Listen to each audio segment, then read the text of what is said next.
G'day, Eddie. Thanks for joining us today. And yeah, welcome to Bogan Oh, Intelligentsia. good to be with you. Thanks for inviting me onto the program.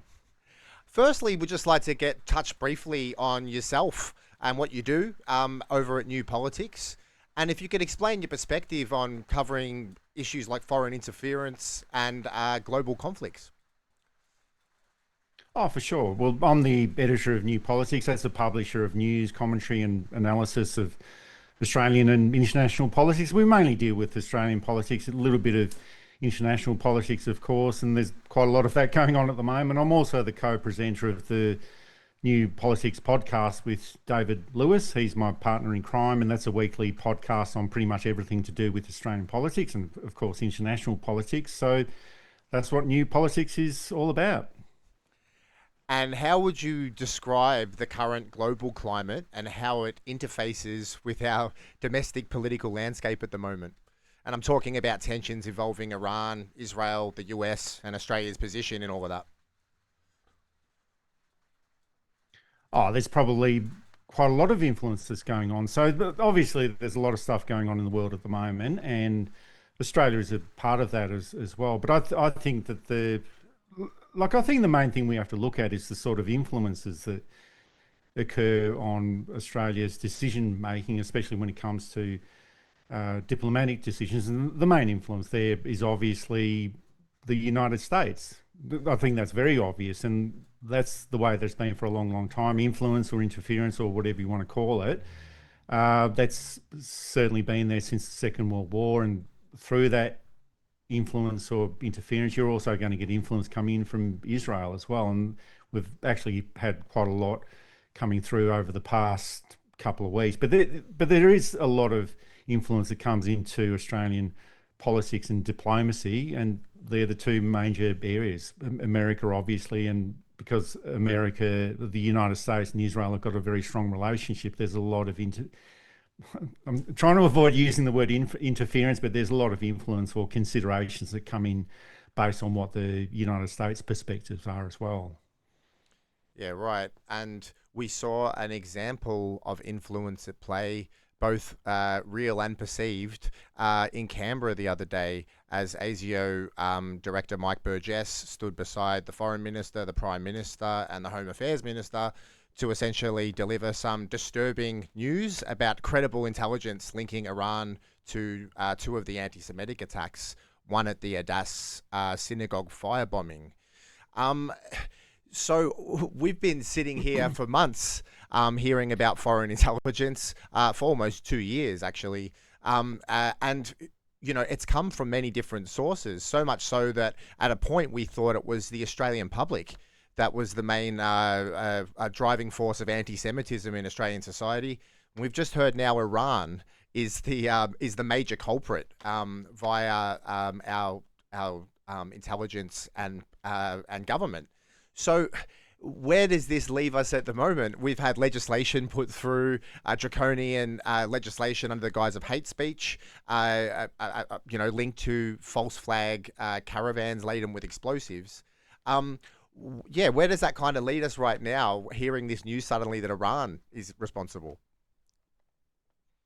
Oh, well, we're in a pretty strange area. Like with those hate laws that you mentioned, that was legislation that was introduced in New South Wales based on that caravan or allegedly caravan bombing situation. And I don't think we'll ever really find out the true nature of what went on behind the scenes there. But the upshot is that we've got this draconian legislation in New South Wales that is being or can be used for all of these sort of different purposes. But just going back to the ASIO announcement on Tuesday, or I think it was Tuesday, but I think within that situation, there's just so much to explore within that particular announcement. And the first point is that, you know, we will never be told about why this decision was made and in this particular way. And sure, the government's given us a reason about all of this, which I've got to say a lot of people are not really accepting, and they cannot release the material that they've got anyway. Security organisations don't tend to give out that sort of information. So this all exists in this sort of weird vacuum, and we just have to try and accept the information that's been provided to us by government and try and work out our way through that, because they're not really giving us very much at all. But having said that, there is a lot of disbelief about the information that's been revealed that Iran was behind this synagogue fire in, well, I think there was one fire at the Adas synagogue in Melbourne. So that was one issue. There was also the burning of a restaurant in Sydney. And I think the skepticism, it all gets down to, well, what are the motivations and what could Iran possibly gain from these attacks? And sure, Iran has got its surveillance mechanisms and spies all around the world. They're pretty much spying on the Iranian community in pretty much every country, but that's certainly the case within the Australian Iranian community. I'm not sure what happens in other countries, but I'd say it's probably a similar sort of situation. But the Iranian community in Australia, well, they seem to detest the Iranian government, which is a repressive government. And I don't think we should kid ourselves that Iran has got this model government that we should all try and replicate, but it is an independent nation. It's got its own form of government, and on some level we should respect that. But could they have been behind these attacks in Sydney and in Melbourne? Well, possibly, in the same way as anything is possible in this world, but is it likely? And I think that's the thing that a lot of people are pointing to. Is it likely? And I think that, if anything, it would be likely to be Israel's intelligence that's behind this, or maybe it's a local Iranian community in Melbourne or Sydney trying to whip up trouble for the Iranian government back in Iran. And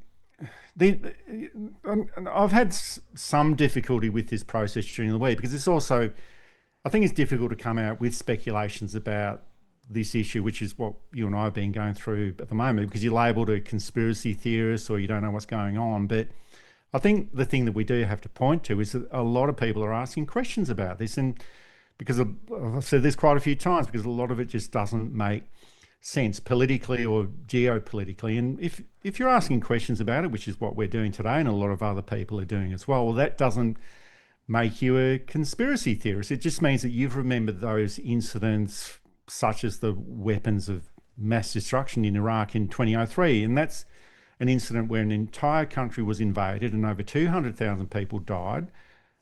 And guess what, Joel? That was all based on a total lie. And there's also another incident closer to home, the Man Monis incident. That was in Sydney, and you're in Melbourne, but that was the man behind the Ling Cafe siege in 2014. And he was from an Iranian background, and he was actually an operative of ASIO. So we don't hear too much information, or we haven't heard too much information about that relationship since that time. So I think there's good reasons to be skeptical about this issue. Doesn't mean that you can't, but I think you can be skeptical and believe what they've told us, or accept it at some sort of level. Doesn't mean that it's fully acceptable, but there's a good chance that we'll never find out the real reasons behind all of this anyway. So that's another issue that we have to take into account.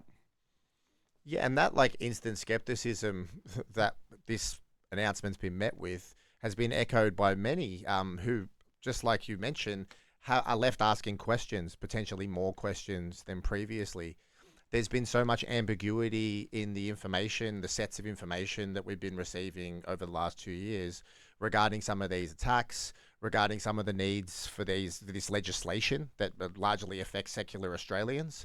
And now we're sort of seeing this, this Iranian link coming through after, finding out that there was foreign actors using kind of dark web, rent-a-crim style arsonists that have more in common with tobacco store fires than they do with sophisticated foreign state actors.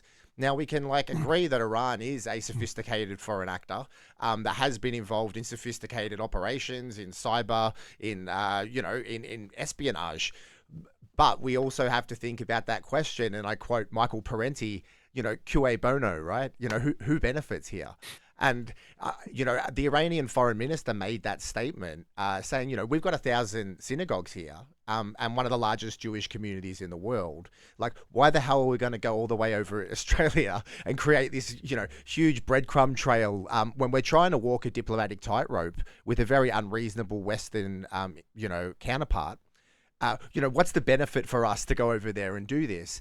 And I think like the lack of information and the opacity from our government, and, clear influence coming in from other areas, via Zionist interest groups and things like that, it is very hard to just about face on this, quite alarming announcement from the Prime Minister. And automatically there comes some, questions around it and some, doubt. So, I mean, do you see there's some like mechanisms at play here? I mean, we saw the Prime Minister, tamper down and say that Israel didn't really help with his decision making. But then after the fact, Sheree Markson and the Israeli government have sort of lumped in over elbow like they usually do. And they've said actually they had quite a lot to do with it. So, how do we see these foreign interferences from Israel at play here regarding this Iranian decision? Oh, well, I guess we see that every country's got different perspectives about all of this, about who's been involved and who hasn't been involved, because there was that contradiction that Anthony Albanese, at that ASIO meeting on the Tuesday, specifically said, he was asked directly, and that it was one of the few critical questions that came up from one of the journalists on that day, was Israel involved in this? And he unequivocally said, no, they were not involved with this at all. And then we had a minister from Israel the following day saying, well, yes, we're proud of this process, that we were involved in the intelligence gathering, or who knows what was going on then. And then we had Tony Burt the following day saying, well, no, there wasn't any involvement from the Israel government at all, or Mossad or anything like that. So someone's lying.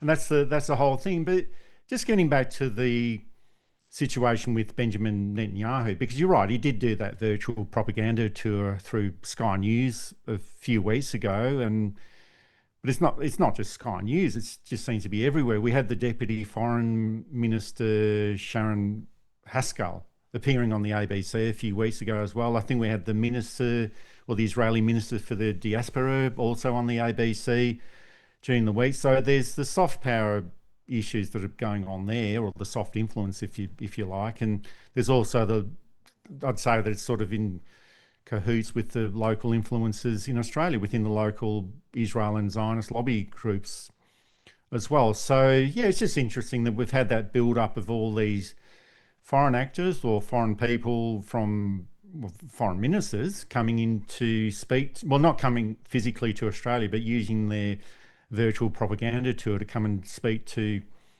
the Australian community via Sky News. I'm sure there's not that many people that watch Sky News, but there's a lot more people that watch the ABC.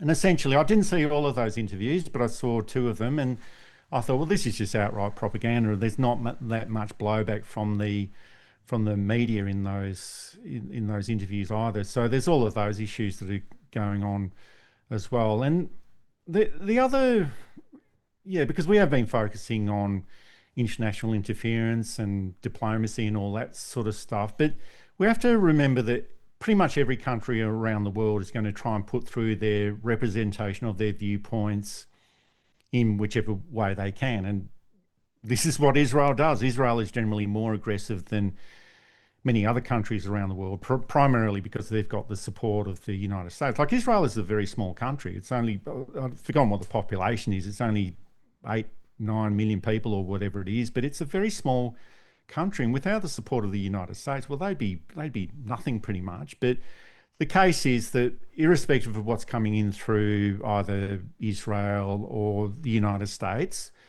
it's up to Australia to, as an independent country, it's up to Australia to assert its own values and its own opinions. And perhaps on this issue, on the Middle East or Western Asian affairs, whichever way you want to look at it, Australia maybe has made a decision that it can't really assert itself too much on this issue. I think that it should. There's probably some limitations that it understands there and accepts. but still, I think everything sort of goes back to what will happen with the recognition of Palestine over the next couple of weeks. And Anthony Albanese has promised that he will, or Australia will, recognise the state of Palestine at the United Nations in September. Well, September starts next week, and I think that will be a big test for how all of this sort of fits in. We've talked about the influence of Israel. The ASIO meeting last week, how the Iranian diplomat has been booted out. I think we'll get a better sense of how all of these pieces fit in together after we see what happens at the United Nations. And I think the recognition of Palestine, that will be a big test for Australia as far as trying to find out what these limitations are diplomatically. Like, in light of acting so rapidly and, some could say drastically on the Iranian diplomatic partnership, I read Amy Ramikis, mention that it's the first time since World War II such an action's been taken. It's quite a significant action. In light of the fact that Iran has now been perceived as the new public enemy number one, it seems to be coming awfully close with that decision that the Albanese government made to recognise the state of Palestine. Now, it will be, I think it's probably under a lot of challenge behind closed doors at the moment from Zionist and Israeli interest groups about making them change their mind about that decision. But nonetheless, they're moving forward potentially with this. But there's something that really stands out here. It's the rapid decision making here and the harsh kind of action against Iran in lieu of the excuse making, the dithering, and the 2 years of words and concerns and lack of action with regards to Israel. Now, it seems pretty insane that they can act so quickly to completely suspend Iranian diplomatic relationship over some graffiti and some arson attacks that have killed no one or harmed no one, as opposed to the death of Zomi Frankom alone at the hands of the IDF. Plus, a spate of issues to do directly with them influencing, the decision making in Australia. So I often wonder how this is, going to fall with the Australian public. Is the pressure going to be on the Albanese government that they better get to the UN and recognise Palestine after making a decision like this? And does it also maybe allude to another tale that needs to be told, where the Albanese government might have to think of employing, some kind of physical action on the Israeli government as well? Oh, well, I think there needs to be some sort of action. I'm not sure, well, not some sort of action. There needs to be quite a lot of action. And when you say physical action, do you mean like military support? Well, not military support for them. They're actually doing that at the moment. Yeah. But more hard diplomatic, reprimands, sanctions, the freeze of economic, military, and diplomatic normalcy, I suppose. Oh, I think it has to be the whole range of different issues. But just going back to that idea about that inconsistency within diplomatic action that Australia has or hasn't taken over the past 2 years, specifically on this issue, and also the public's reactions to a lot of this. I think generally, like, it's obvious that there's been a lot of blowback to the Albanese government from the Australian public on all of this, and we've seen all these massive protests around Australia. We had something like 350,000 people either participating, marching, protesting, demonstrating, whatever you want to call it. We had all of that around Australia just last weekend. In Sydney, there's a huge dispute about the numbers across the Sydney Harbour Bridge, but they were up to around 300,000 people on an incredibly wet day that marched across the bridge in support for Palestine. Now, irrespective of what that might be, whether it's statehood or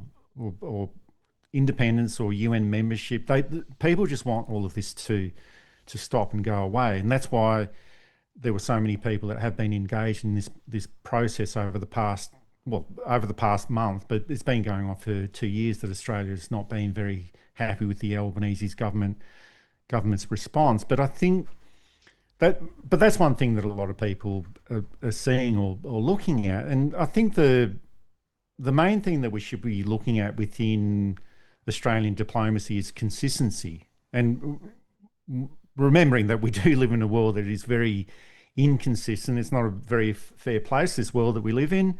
We've got 193 member states. I think it's 193 or 194 if it's Palestine as well that ends up taking it to 194. But we've got 193 or 4 member states of the United Nations of different sizes, different levels of clout and influence on the world stage, different political systems, there's different economies, different cultures.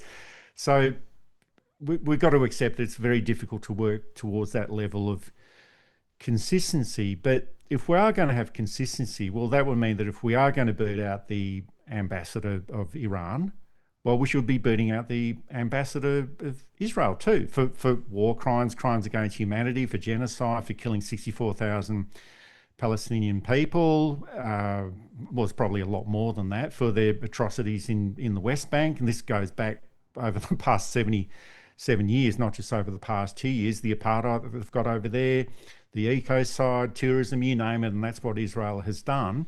And I think that's what a lot of people are calling out. They're saying, well, hang on, you're doing this to the Israeli ambassador, you're doing this to the Iranian ambassador. Where's the action against the Israeli ambassador? And sure, doing that is not going to stop the genocide tomorrow, but it's just a symbol of what Australia represents. And I think generally what I would like to see is a more assertive style of diplomacy on this particular issue, based on what the values and the principles of Australia are. And I don't mean assertive in the sense of, well, doing what the United States does, which is go around everywhere and cause trouble here and there, or being, I'm not being naive about it either, because diplomacy is all about promoting the interests or the self-interest of a country, but also standing up for ourselves, calling out Israel, calling out countries that we disapprove of on a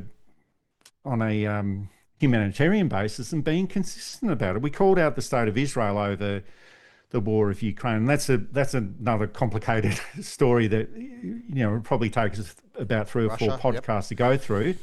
But whatever the case is, we had no qualms at all calling out Russia about the war in Ukraine, but with Gaza, Palestine, we've sort of hide behind confused words or words of concern when it comes to the state of Israel. I've lost count of the amount of times that Penny Wong has just been saying that we're very concerned about the actions of Israel in Gaza, and words, we're concerned. What does that actually mean? And sure, Joel, there might be a whole lot of stuff that's going on behind closed doors, closed diplomatic doors that we don't know about, but the actions of Israel are just so outrageous and so egregious and so over the top that I don't really want to know about the actions about behind closed doors that no one hears about. I want to see real action out in the open, something that should be a lot more courageous than what we've been seeing from Penny Wong and from Anthony Albanese over the past 2 years. And I think that's what real diplomacy is. That's what real diplomacy should be, standing up for your values, and we just haven't seen that on the issue of Palestine and Gaza over the past 2 years.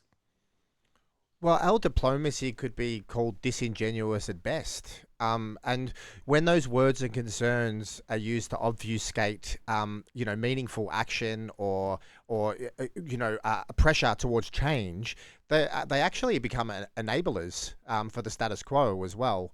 And our government's played its part in being complicit in this genocide, in tacitly supporting it through its words.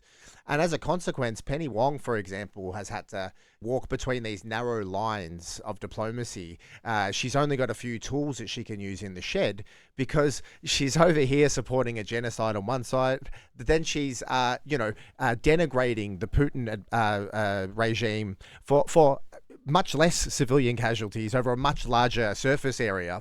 And then, making these calls about China's human rights as well in the mix. And now we're starting to hear things about Iran. Since the 12-day war, I think a clock was set. Once those B-2 bombers were deployed and those strikes taken, it indicated that Washington had an appetite for some kind of conflict with Iran. And Netanyahu's been for about 4 or 5 decades, one of the biggest lobbyists in that space. So he's seen a window, I think, towards war with Iran. The Center for Strategic Studies has released a report saying that war could be an inevitability by December this year. There's talks about the Ukrainian war talks being related to freeing up ordnance and weapons platforms to move towards the Levantine area to essentially to be used against a war with Iran, using Washington and its allies. Now, this is a hard sell coming in after Iraq, where there was a lot more of a build-up, a lot more credibility, and a lot more of a native buy-in from the West. Whereas right now, this feels like Israel's war, and the West is being dragged to the table. So how do you see this kind of saber-rattling, developing into potential war plans? And, we saw recently in Lebanon an attaché from Washington really loading into the Lebanese, just an extraordinary bit of footage of him in a press conference, calling them animals and things like that. And there's a $1 billion embassy that looks like a military compound sitting in Beirut. So I often wonder if there are some hard lines in play here that are going to see an inevitability towards war with Iran, and whether or not Penny Wong's rhetoric was about, and Albanese's, was about killing two birds with one stone, not only blaming blaming Iran for most of the issues that have caused this problem at home, but also preparing the ground for a potential conflict that we support. And she did say all Australians should leave Iran. She evacuated the embassy staff. I'm wondering if this is showing signs towards something like that. Well, it could be. We'll just never really know until it does happen. But if you look at all the signs, like there is a suggestion, like generally Israel will go to war with any country in the West Asia region. There's no question about that. But they've always had a particular angle against Iran, and there's a number of reasons there, because Iran doesn't actually recognise the state of Israel diplomatically. It doesn't actually recognise Israel's right to exist. So, on that sort of level, I can understand geopolitically how that would work. But we have to take into account that Israel wants to go to war with everyone in that area. That's its modus operandi. That's what's happening in Gaza. If it could do what it's doing in Gaza in other countries in the Western Asian region, it would more than likely do that. Fortunately, those other countries have got their own military defences. They can defend themselves. Otherwise, we'd be seeing what is happening in Gaza applied to other parts of the Western Asia region. Well, we've already seen that in southern Lebanon as well over the past couple of months. So is all of this stuff a precursor to war? I think it just depends on the information that's being read and what's out there, because there's always be an opinion that will say, well, yes, there is the likelihood of a war before December this year, and then there'll be counter information that suggests, oh no, well, why would they do this? So you mentioned that issue with Iraq. Now, collectively, the invasion of Iraq, that happened 22 years ago. That was 2003. So there'll be a lot of people that don't know very much about what happened in Iraq. They might read about it, but they weren't around at that time. So will that be an influence? The thing about Iraq was that was all based on flimsy evidence, and it was like, well, weapons of mass destruction. Well, there were no weapons of mass destruction. I think we found that out pretty quickly at the time. But yeah, there's just, I'm in two minds about that, because countries don't really need to have a reason for. If they want to go to war, they'll go to war. That's the whole thing. So we saw with the weapons of mass destruction. Here's the reason for an invasion. Found out that was not true. I think that was discovered about 2 or 3 months after the invasion actually occurred. Hang on, there's no weapons of mass destruction here. The US and its allies didn't turn around and say, oh, hang on, there's nothing here to see, let's go home. They were here, they were in Iraq for another 8 years. And so, yeah, I think we just have to be, it's not so much a matter of being careful about it, but I think we just have to interpret the signs in all these different ways. And I've just found that it's it's just it's difficult. Well, like Penny Wong said, it's so difficult to see from afar. But I don't think, if we're looking at some of those issues about what happened with the ASIO announcement on Tuesday. I just don't think that a couple of fires at a synagogue or a Jewish-owned restaurant in Australia, and Iran being blamed for that, would be a precursor to a war in Iran. It could be a part of that, but I don't think it will be the only reason. But you never know. There were those claims that Iran was just 2 weeks away from developing a nuclear bomb. That turned out to be not so true. Didn't stop the United States from bombing Iran a few months ago. So, personally, there might be more learned people that have got a better understanding of this, but yeah, for me, it's hard to say at this stage. It all of this could be a precursor, but it's just hard to say. Yeah, like this might be a good time to talk about like Australia's sovereign agency, I suppose, in regards to all of this kind of whirling geopolitics going on around. We're seeing the emergence of multipolarism. We're seeing a unipolar response to that. We're seeing potential great power conflicts in the world. I think we touched on earlier, all of these things are kind of impacting our domestic decision making at home. But it does speak to certain things because at the moment in geopolitically, we seem to be following a memorandum or a song sheet from Washington pretty much to a T. And there doesn't seem to be much like independent variation from that script. And at home, that leads to like limited options with regards to what policies can be implemented.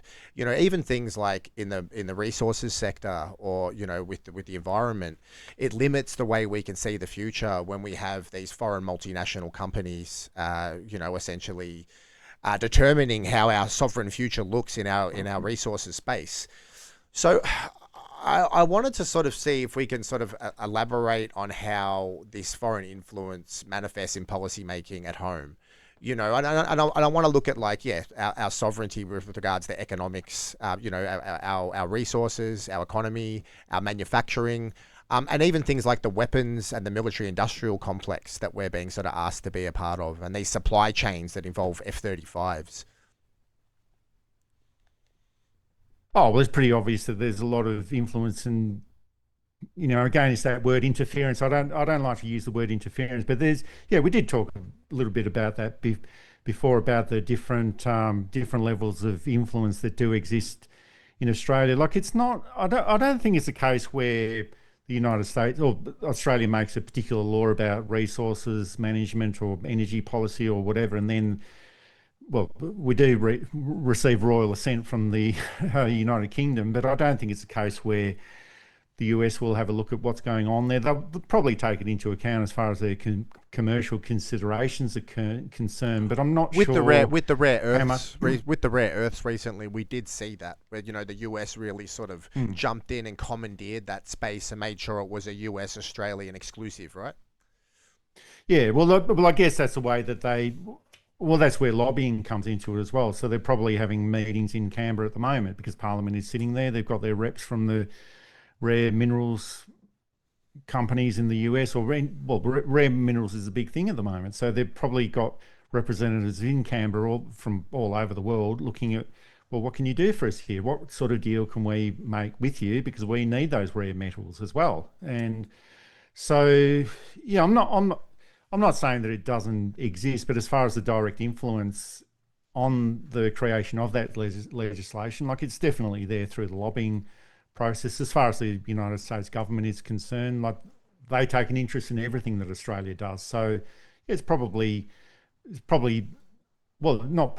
happening. We know that, but I'm sure that there'd be a way around that to make it look like we're not pandering to foreign interests. And it usually takes a long time before we get the true effects of a particular form of legislation through scrutiny and that sort of stuff. That's why we have the Senate Estimates Committee process to scrutinise this legislation.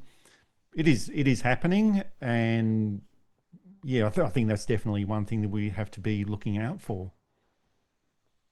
And I wonder if, we see when the US asks us kindly or maybe somewhat irately, we get something like AUKUS, or we get something like troop basing in Darwin, or we get something like a nuclear waste dump proposed. And when we speak to Israel, we get or Zionist influences in Australia that represent Israel, we end up with special envoys and law changes and things that change the social fabric and the national resting state of our bloody country, right?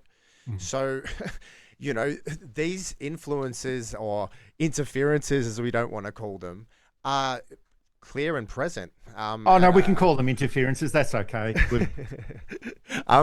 But this is clearly getting in the way of our sovereignty. So what examples in particular stand out to you here, and how do they undermine Australian sovereignty? So I am pointing towards AUKUS here, I suppose. Oh, well, that's a big issue. That's been a big issue for some time now. So it was sort of an announced out of nowhere it's 4 years ago now. It just seemed like it was a couple of years ago. But yeah, it was announced 4 years ago and just came out of the blue. So it was with Joe Biden, Scott Morrison, Boris Johnson, and we don't really know what we've signed up to. I don't think anyone really knows what we've signed up to. So there's all these promises about, well, I think we've already sent out $1.5 billion, possibly $2 billion to the US. I think there's been $1 billion sent out to the UK to primarily support them as well, support them in their sort of manufacturing of these submarines. And so I think there is that joke floating around that we'll pretend to pay the United States and the UK, and they'll pretend to send us submarines. So this is the way that I see it, is that a lot of this is pie in the sky sort of stuff, that it's sort of these long-term deals made over 40 or 50 years. I think one part of the AUKUS deal was extended up until 2075. I think it was another 50 years. That might have been the UK agreement. So there's a lot of secrecy within these deals, and understandably there's going to be a lot of things that governments don't want to talk about. Understandably, as far as the actions of government is concerned, I don't think that's acceptable as far as the public is concerned, but this is what governments always tend to do. But I think we do need to or the public needs to receive a lot more information about the whole AUKUS deal than what we've been given, because I think at the moment it's a bit of a financial risk, but it's also because we're sending out all this money, there's no guarantee for what we're actually receiving in return. I'd prefer to not send any money at all and not receive any submarines, because submarine seems to be a aging technology as well. If you're into submarine warfare and all that sort of stuff, it seems to be an aging technology. If you must have that sort of stuff, there's other technologies that can do twice the job of a couple of nuclear submarines at a fraction of the cost. So 40 years time, 50 years time, whenever these deals expire, and they'll probably just be added to as well, Joel. So it's all, and that's why the Australian Greens call for a parliamentary inquiry into this. They want to find out what's going on, and then we can decide at future elections whether we support this or not. But at the moment, it's just this spurious sort of thing, AUKUS this, AUKUS that. We don't really know what's going on. I'm not really sure if Richard Marles knows what's going on within this whole process. So yeah, that to me is unsatisfactory. And maybe that's another extension of the way that the United States and the UK as well are having influence or interference in Australian politics as well. And but also Richard Marles, got 10 minutes with Hegseth and, played it up like he was, having a big meeting behind closed doors. It's a kind of a dog's breakfast over there right now. And I mean, even Richard Marles is looking uncomfortable over there. The voices that were a little bit fonder, there was submarine paper clips and things like that under Biden. And now they're getting these bloody hallway glances and these mixed messages from a very discombobulated and kind of, flying the coop as far as normalcy is concerned, Trump administration. Hopefully AUKUS will collapse under its own weight. It doesn't seem like our government's going to make that call. It's probably going to come from some, congressional security group over in the US that kind of, puts a line through it. But now we're sort of seeing like, we're tied down. It's sort of like a ball and chain, AUKUS. And, you spoke about these 40-year-old antiquated Virginia submarines. They look like left-hand drive, Pontiac old Pontiacs or something like that, when we need some hybrid, we could buy a whole bunch of these hybrid diesel submarines that would patrol our waters. We could work with our neighbors to build them, all that sort of stuff. There's so much logic that can be sort of just drawn out because there's so much of it lying around at the moment. So this is all pointing to the fact that we haven't had a sovereign vision for Australia in some time, in some decades. Personally, in my time following politics, I'd like to think, it was that Howard era that really put us to sleep. And we transferred all our eggs to another basket under the global war on terror.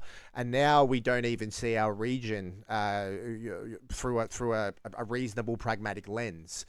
So I just want to ask you, I speak to a lot of guests about this, and according to Eddy, what would a truly sovereign Australia look like, and how would its decisions appear to Australians? Oh, well, I think it gets back to some of those points that I made before, that diplomacy needs to be consistent. It needs to be consistent, and needs to be assertive, and it needs to be independent decision making, based on all the constraints that we've got at the moment. But it seems like that's what the big problem is, that we've got all of these constraints that are placed on Australia at the moment, and it might not be, well, that's the other consideration. It might not be possible to get out of those constraints. So with the AUKUS agreement, the much beloved AUKUS agreement, it's like Australia is in this situation where the only way that we can get out of it is if the UK, in cahoots with the US, say, sorry, this is all over. We're not going to go ahead with this. And that's the only way that Australia can really get out of it. And so I guess that's one thing. It might be a situation where Australia cannot have a fully independent foreign policy because of all of these constraints. It's sort of always been like that with Australia anyway. Previously, it was our relationship with the British Empire or the United Kingdom. That's sort of moved over after the Second World War, sort of transitioned over to the United States, and it's sort of been hovering between the United States and then going back to the United Kingdom through AUKUS as well. So that's the reality of the situation. But I think if we didn't have that reality, so I guess we're looking at a hypothetical thing, but it would be that situation that we talked about before. There would have to be consistency. And sure, we also have to recognise that Australia is a sort of small to middle power. Like it's actually a very small country population-wise, like 27 million people. There's cities in China that have got 50 million people in there. There's provinces within China that have got 100 or 150 million people. So Madagascar, I think that's got the same population as Australia, 27 million people. We never talk about Madagascar and its influence in Israel only has 8 million people, so we're tripling them in size, eh? And I think our resources and our clout kind of dwarf Israel as well. So maybe if they can do it, we can too, eh? Well, we can, but I guess that sort of shows the sort of constraints that we're under at the moment. But getting back to that hypothetical situation, like, would be that consistency. We call out things wherever we see it in the world. Doesn't matter where it is. If we're going to apply sanctions or take action against Russia, well, we also do it against Israel as well. We offer that consistency. We have that assertiveness. We have those independent values that we talked about before. So that's what an international diplomacy for Australia should look like. If we didn't have those constraints, it should be all of those things. So I'm not trying to be nationalistic about this or anything like that, but Australia is a very strong country as far as its democracy is concerned. Sure, it might not be the best, and we complain about it quite often. I've actually run an entire podcast complaining about the political system and democracy in Australia, but still, it's one of the best political systems in the world. It could be much, much better, but beside that, I think that's what the situation could look like for Australia if we didn't have all those constraints, the independence of decision making, the assertiveness, and the consistency as well. So whenever we see a situation that is not commensurate with human rights laws or international law or whatever, we call it out. We call it out consistently across the world. It doesn't matter where it happens. And to me, that's what Australian diplomacy should be, and international policy should be looking like. And it's not at the moment. And, we were never perfect, but in the post-Whitlam era, there was like a bipartisan effort to kind of work towards achieving closer to what you say. And, maybe that culminated in Howard's decision to finally go into East Timor in 99. That reflected that kind of bipartisan, we have to be fair and balanced. We have to approach our diplomacy with that kind of measure. And maybe throughout the 90s, there would have been a lot of smoke and mirrors around it. But, I often talk about the Kieran Perkins age of, Kieran Perkins, Australia, that Aussie gold kind of, you couldn't put a foot wrong as far as our perception abroad was concerned. And we did carry a lot of clout in that diplomatic space. We did punch above our weight. We did bring resolutions to the Cambodian conflict and work on, peace in the Middle East. And what we said on the world stage was a catalyst for change, as we saw with South Africa and the work of, say, Bill Hayden, at odds with the Hawke government. But sometimes it took a bit of courage to drag ideas and things kicking and screaming. But I think we're no worse off for it. And in hindsight, it seems like these politicians that dither every day, they often call back to those spirits. They often refer to those, wonderful glory days of the past. They've been running off a sniff of an oily Whitlam for about 50 years now. And Elbow conjures the ghosts of the greats whenever he can. But it's kind of like we are sitting so stagnant right now.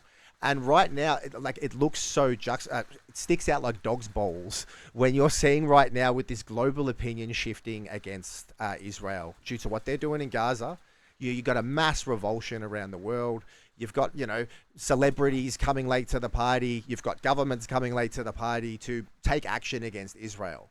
So why the hell is the Albanese government doubling down right now at this particular juncture where it could actually make its call along with the rest of the rational world and be intact?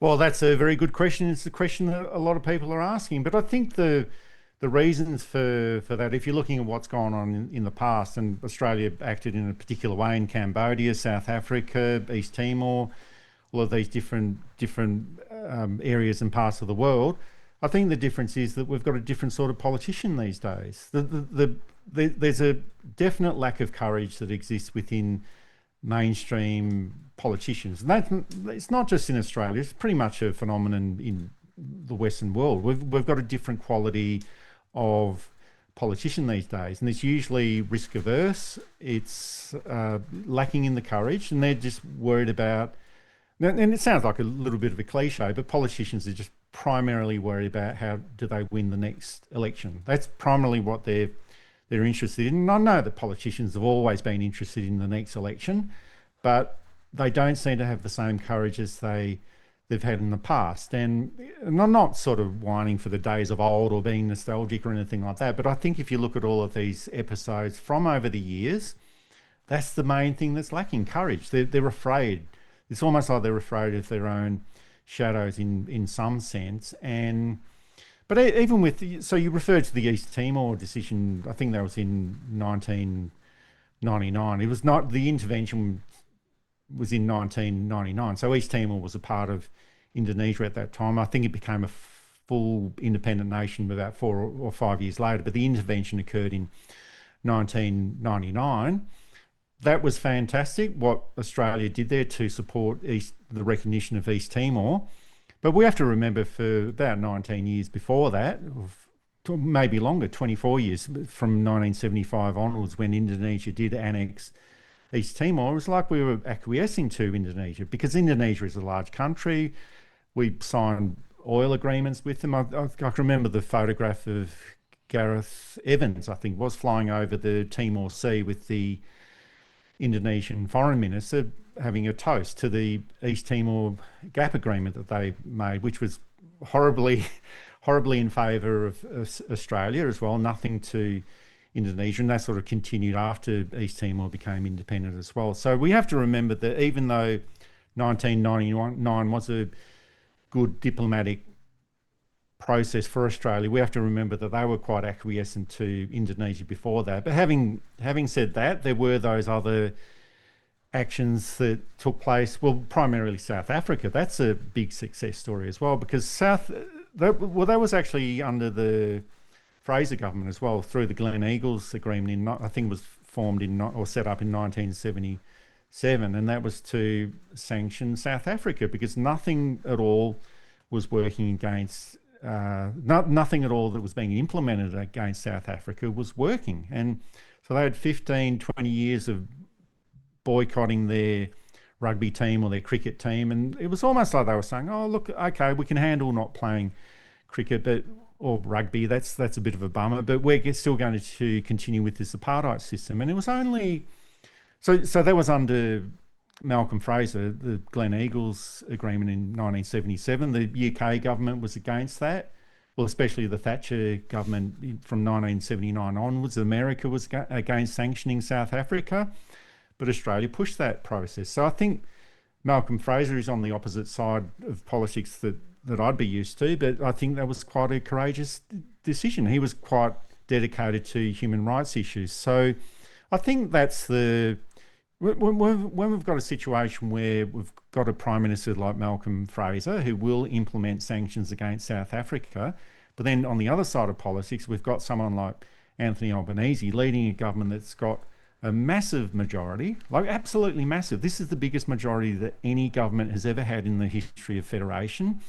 It's got the most number of seats, equal to John Howard in 1996. I think it was 94 seats for both of those governments. So it got this absolute massive majority, probably going to be in government for the next 2 years, for the next two elections, even though you can never predict what's going to happen around the corner. But got this massive majority, massive control, and this is the way that he's behaving on the international scene. So I think that's the main thing that is missing between the politicians of today and the politicians of yesteryear. There's no commitment to those courageous decisions that need to be made. They just haven't got it in them. And I don't know whether it's the age difference, that the politicians of the day 40, 50 years ago just had different perspectives of the world, or there's just too many pressures on politicians of today with all the different, well, it's a 24/7 media cycle pretty much that they have to deal with. I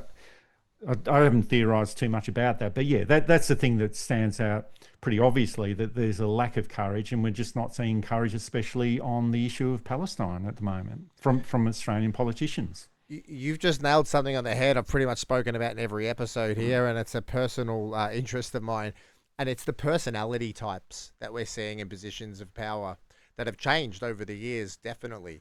And, you know, these kind of like shark type people that we're seeing, you know, somewhere on the Myers-Briggs spectrum out there, used to be attracted to different industries, I think, once upon a time, to different fields. Or their shark-like views were shunned in a more egalitarian society, and they had to sort of put them away a little bit and develop more community, more connection, human connection. But yeah, we are seeing this callousness, a collective callousness, and this type of Richard Marles personality type, I like to call it, that's infiltrated Australian politics. They're quite malleable.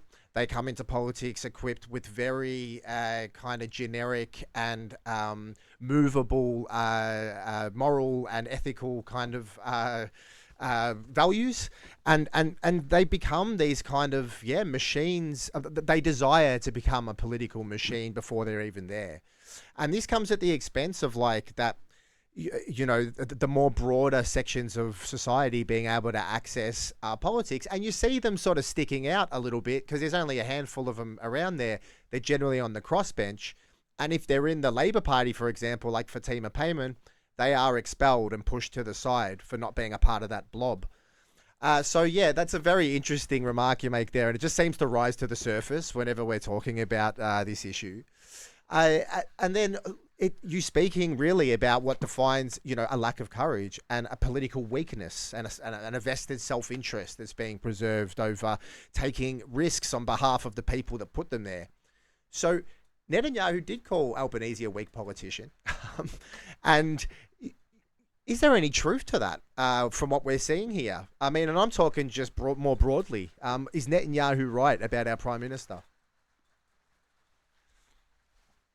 Well, I think on the question of Israel and Palestine, I think Albanese has been weak. He's been pathetically weak. So we can all agree upon that, or most of us can agree upon that. And that's been evident over the past 2 years. That's pretty obvious. So I will agree with Benjamin Netanyahu there, but for different reasons. And primarily, Benjamin Netanyahu is saying that Albanese is a weak leader for not supporting Israel on the genocide that Israel is committing in Gaza. That's essentially why he did his virtual propaganda tour a couple of weeks ago, to say that he was a weak leader and all that sort of thing. So, that's why Albanese was saying, that's why Netanyahu was saying that about Albanese. And I think that Albanese is a weak leader for not standing up to Israel and calling out this genocide. And remembering that Anthony Albanese, back in 2002, he was one of the founding members of the Parliamentary Friends of Palestine back in 2002, and so was Susan Lee, the current leader of the Liberal Party. So you've got this weird situation where both leaders of the major political parties in Australia used to be Friends of Palestine, or used to be Parliamentary Friends of Palestine 20 years ago, but when it really matters, they say nothing about it. They've gone quiet. And Albanese was also, I think the last time he made favourable comments about Palestine were in 2009, but he wasn't a leader at that time. He was I don't think he hasn't been a backbencher for a long time, but at that point he wasn't the leader of the Labor Party. So I think just looking at Albanese historically, and it's always got to be about this issue that we're looking at, because that's what we're talking about today. So yeah, I think he has been very, very weak on this particular issue. Now, is it just on that relationship between Albanese and Netanyahu? Well, is it a sign of strength to call up the Prime Minister of Israel and tell him that Australia is going to recognise Palestine? Well, yes, that is a sign of strength, but strength has to be measured in actions. Not what you say in a telephone call between Canberra and Tel Aviv. It's got to be based on the actions that you make, not the words that you say. And strength is following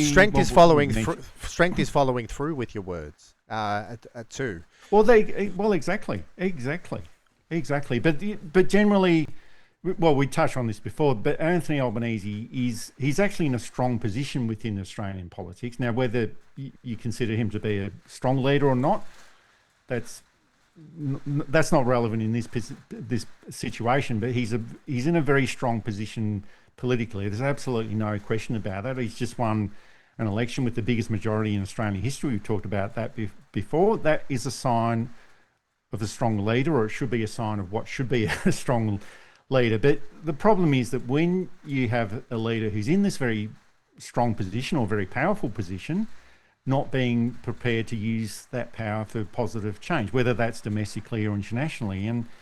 And this idea of strength, but electorates generally like strong leaders. Like, whichever way you want to look at it, they want to see a leader that's got strength and also that consistency in their decision-making process. But the biggest crime for me in politics is not using the power when you've got that. And we saw that with Malcolm Turnbull when he was the Prime Minister. He did absolutely nothing about climate change issues. Absolutely nothing. Yep. He did nothing about moving on with the Republic. And sure, he legislated the same-sex marriage process, and that was through this convoluted process. But essentially, on so many other things, when he had the power to do things, he just didn't do anything at all. And when he stopped being the Prime Minister, that's when he started talking about climate change action again. But when he had the power, just did not very much about it. And I think that's the biggest crime in politics, not using the power effectively and purposefully when you've got the power. But I think, generally, is Anthony Albanese a weak leader on this? Well, based on the past 2 years, we can say that he's been pathetically weak, but still it all gets back to what I mentioned before, that we'll just have to wait to see what happens at the United Nations at the end of September and see if Anthony Albanese's words match up with the action. And I guess then we'll finally decide whether he's a weak leader or not on this particular issue. Yeah, it's pretty hard to like beat the weak leader charge when you're playing a small target in your second term with the biggest majority since Chifley. And you can only hide behind that twig of small target when you're sitting front and center at one of the most, like consequential crossroads a country's ever faced. And yeah, you might be able to talk about a couple of easy wins for the Productivity Commission for some domestic policies, or first home buyers grant at the expense of a million homes. But it's going to come biting you in the ass sooner or later if you're going to expect that you can roll into a third term playing this kind of politics. So yeah, right now the strategic decision makers in Labor might be thinking this kind of cake and eat it too, Fox FM PM style approach is the way to go. But yeah, there is some heat on the ground right now, and maybe the political class is quite aware of the nature of it and the volume and dimensions of it. So it might come, it might come full circle at some point. We might be seeing a much more politically conscious Australian population really starting to buy into some of these issues and demand more from their governments. Eddy, it's so good to have you. And I really appreciate meeting you and having you on the podcast. You're a fellow Bogan like the rest of us. So thank you very much for coming. Well, thanks for reminding me on, and we'll see you the next time. I'm sure that there's going to be a lot of other things to talk about. So thanks a lot, and goodbye to your audience. Yeah, totally, mate. Catch ya.